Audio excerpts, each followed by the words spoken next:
Zafira Ned, wife of Satoru Ned.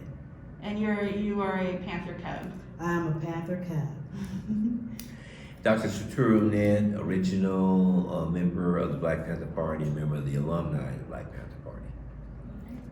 Amin Cooley, co-founder of the Legacy Keepers, backed by the Black Panther alumni. Well, me being from Oakland, California, born and raised, and my family born and raised, I've seen what, how crack cocaine messed our city up, powers that be put it in our city and how it affected the people around me, including family members, my own mother. And I hated to see that. And ever since a kid, I've always looked up to the Black Panther Party. When I was young, there was a premiere of a movie called Panther by Mario Van Peebles. And this was like a secret premiere. And I was like, wow, this is gonna be the first time I actually get to meet some Black Panthers. So I had took all the money I had. And I had this idea, like, I'm gonna meet the Black Panthers. And I went there and I kind of chickened out. I was a little nervous to talk to everybody. But I remember seeing that movie, and before the movie, I didn't really know what it was about. All I knew was just guns and berets. I thought it would look cool because I was young. But seeing the movie, I got to really see it was just way more than that. It was about the community. And I wanted to be a part of that. And I've always looked up to them my whole life. And when George Floyd was murdered by the police, I cried, I cried really hard. But the next morning, I woke up with a fire in my soul, in my heart and my soul. It was a fire in my soul.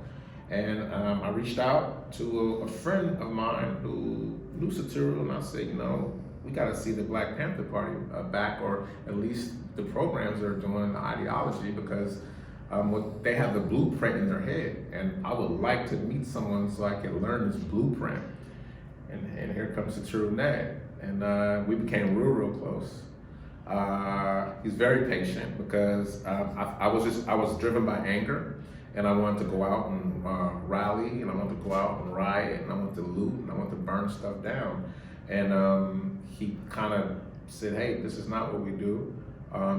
He used to spend like probably about 3 or 4 hours a day with me on the phone at one time. I mean, it was intense. It was intense training. But he was very patient, and I'm still learning to this day. There's some things I don't know, but he's teaching me.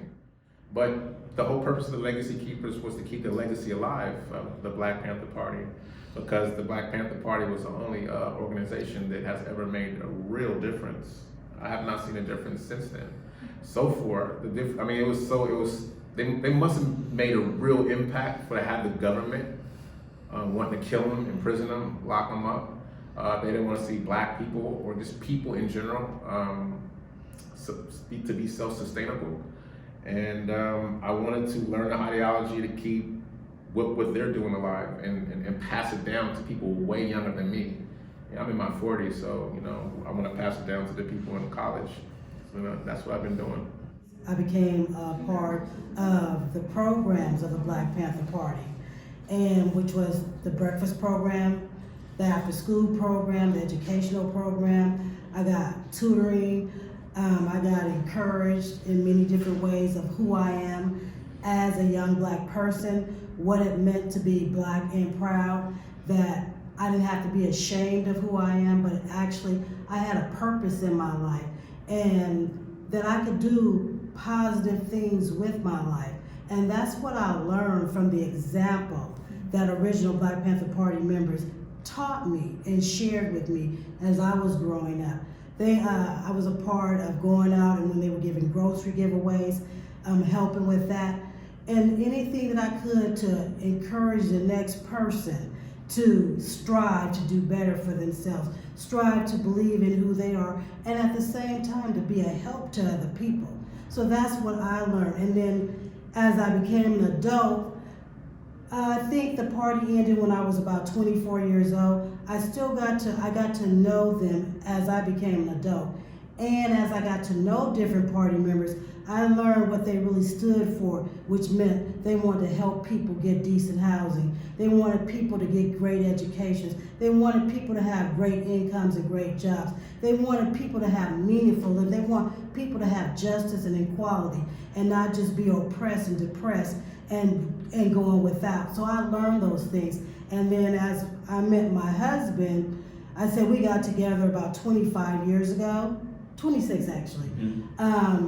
He introduced me as being an original party member, different things that I had learned, but I didn't know him back then. But as an adult, I got to know him, and then I started engaging in different activities with him and going to different events as they started celebrating each year of how long they had been in existence. Even though they weren't the party anymore, there's original members that have been doing many things, and so we would get together, and so I learned from that, and that keeps me motivated to stay in there and keep the legacy going, to keep teaching people, to keep helping people, to do the humanitarian work, because that's what the Black Panther Party members, original members and party members have been doing. And so this, to become a part of Black Panther Power now, is just keeping that legacy going and doing the work and the help that I could do.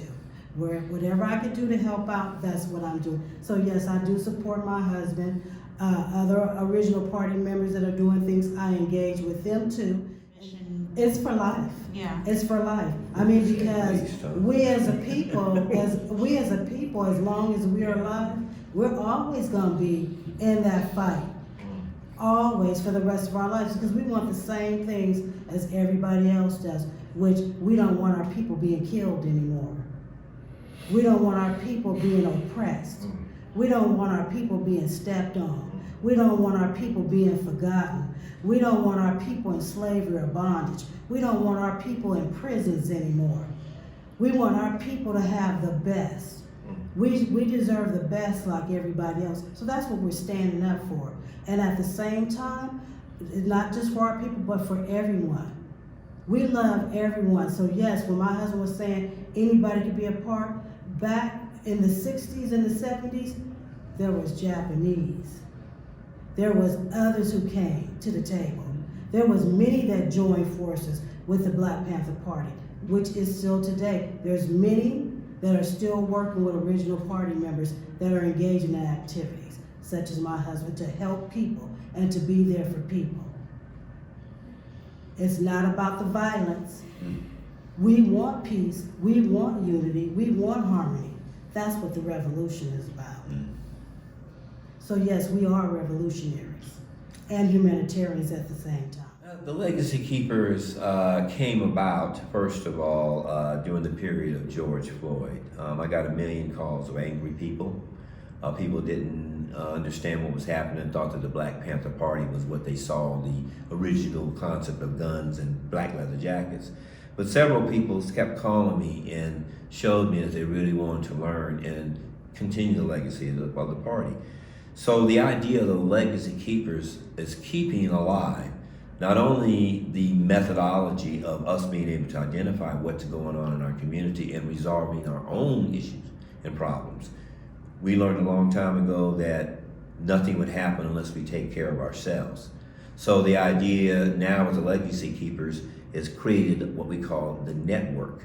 And first things that we did, we started identifying people who are already in the community doing the work that didn't know that they were doing it, that they were creating or continuously working a survival program for them. So a network of keepers who are already doing the work, from health to seniors to education to everything that you can imagine.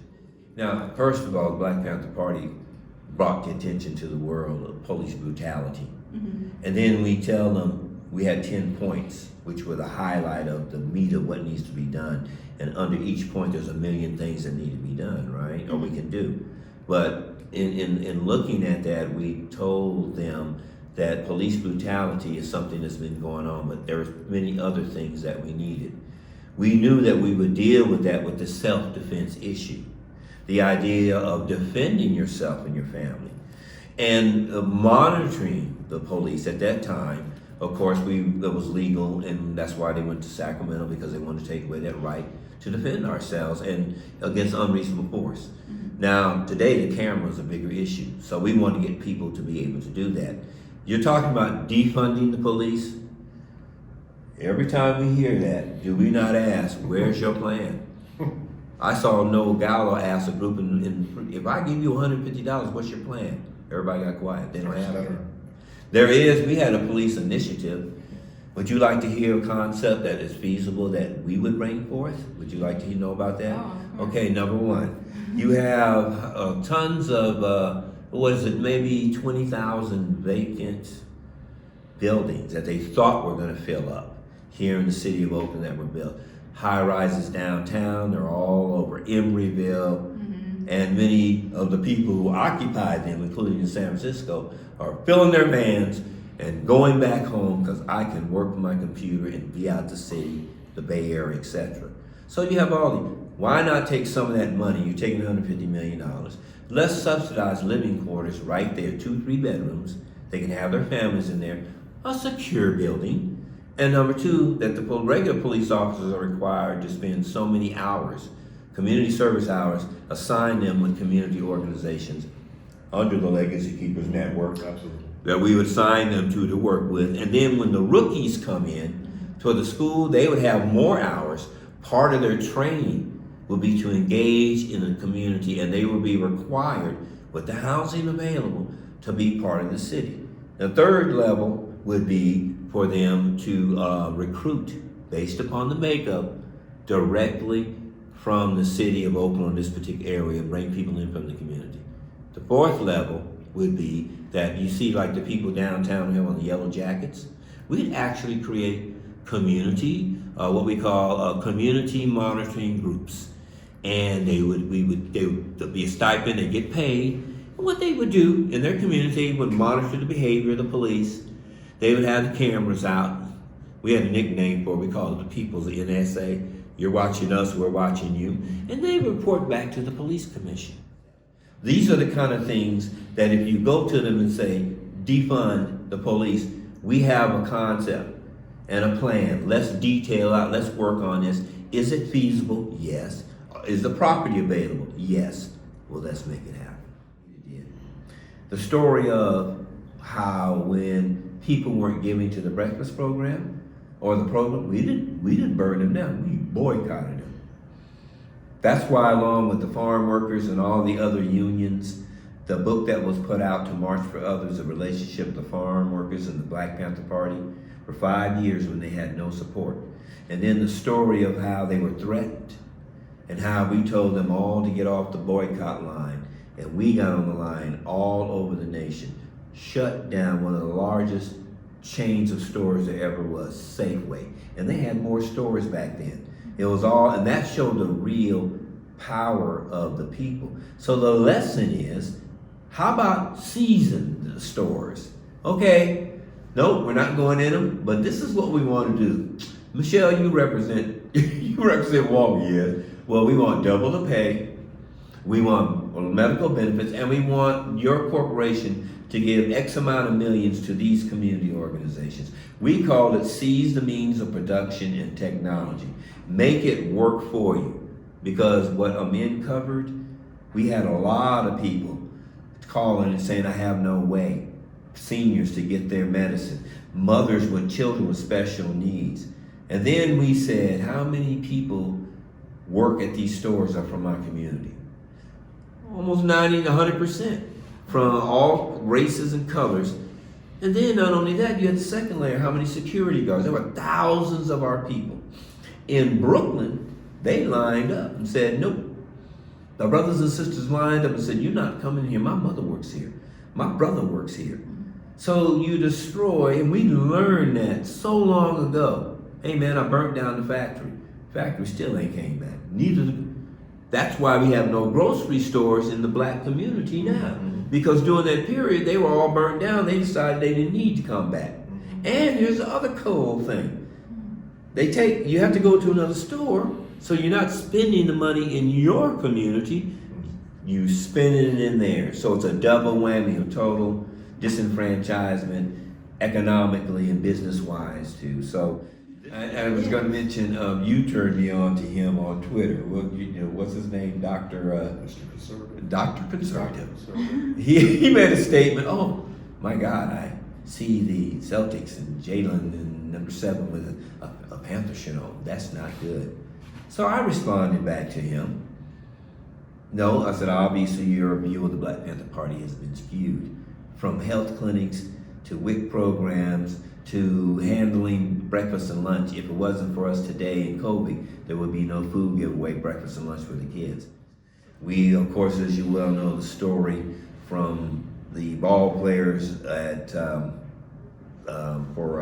Celtic? the Celtics. Yes. Yeah, and also, the one who has them, they want to make sure that now all the players have the Legacy Keeper shirt. So this is the beginning concept, but we're getting a lot of momentum with that. The truth is what people are looking for. And most important of all, to be able to see how we all made it happen together. It just wasn't the party. We couldn't have been the vanguard if we weren't able to bring everyone else together. And one of the most intriguing stories that people are realizing is the story of the Young Patriots. Bonafide Beverly Hillbillies. They were in North Chicago. They called it Hillbilly Harlem. The amazing story of how they put their Confederate flags down, alt-right people, and came under the wing and love and collaboration and cooperation with the Black Panther Party. One thing about BlackPantherPower.com and BPP Legacy Keepers is when you buy a shirt directly from us, that money will go to the community. Yes. So I think that's really important for people to know. And also on the site there is our foundation pledge group. Yes, it is a write-off, 501c3, it's all there. We're making that point not to show up anyone else, but if you're doing something, make sure you're giving it to somebody who can make that you get a write-off that's legitimate, that's going to take care of it. And then most important of all, who has a track record of making it happen. And the difference in what we tell people, there should be no question. We did what we did, and we were heavily infiltrated and heavily attacked on the outside, locked up, murdered, the whole 9 yards. But we kept the course for 16 years. We recently found out that the U.S. government back then spent $100 billion.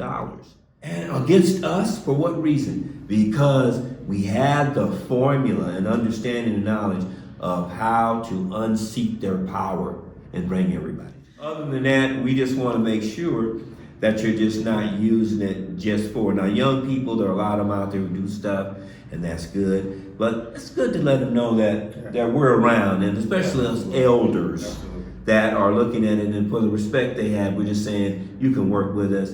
You can put a percentage in there. Heck, we'd be more than happy to help build out what you're doing. But we want you to understand that with the legacy of the party, you're also looking at those that gave their lives, those that are still locked up, families that have suffered, all this and how serious it was. So if you want to represent the party in that respect, then let's make sure you're doing something in the community. Even if you aren't contributing to what we're doing, show us that you're doing something in the community. You can put that same amount of energy into doing for your community and actually making a real difference. I think that's what the Legacy Keepers, one thing we want to do. And we want to definitely, how the government or the powers that be, how they conquer us is they divide us. How does 60 guards control 2,500 inmates? Well, I can tell you how. That's because you have the Crips, the Bloods, the Blacks, the Whites, South, North, East, West. There's division. And it's the same thing going on in America. There's a division, and once we can stop being divided, I think that 2,500 inmates physically can't conquer 60 guards. It's the same thing that goes on in America. And that's interesting because we just celebrated Black August, right? And that was the story of George Jackson and my comrade brother and his brother Jonathan and Rochelle and all the rest of them. But George had done something extraordinary. He had brought everybody together, just what he's saying. You had the blacks, whites, everybody working together. And it was an amazing thing. So the same concept of the Black Panther Party is of being a field marshal, brilliant man. He galvanized the prison. So it's like, what are they doing? You're organizing alt-right, you're organizing everybody in the prison who hated one another, and you're doing it from community to community and around the world. This is what made him so dangerous, and that's why Hoover made the statement. The Breakfast for School Children program is the greatest internal threat. A lot of people didn't understand that. It's because if you feed people, or you just give them clothes, or you just service them, it is not revolutionary. But when you educate them about why they're going through what they're going through, not even in a mean manner, hollering, but you're explaining to them, they're until they get it. That's what was dangerous, because you're creating a generation of doers and thinkers who will never let the ball drop from generation to generation. A long time ago, he said, we need an acronym. And she said, well, let's do AP to the P. I said, AP to the P, all power to the people. So we started doing it, and here in the salute, there's two ways. Some of them would go, AP to the P, and the guys are like, AP to the P, right? And so that was the salute anyway. You choose with the heart, because I mean it from the heart. I mean it from every fiber in me. All power to the people. And young people love it, and it's used by the European Youth Fund. Everybody's saying AP to the P. And we figure in 2020, this is going to be the new mantra for everybody, young people. And if you don't know what it is, by the time it's out there, then you ain't with us anyway. What does that mean? So that's how it basically came about. And it is who we are. When you say that, people get it right away. So, yeah. AP AP to the P.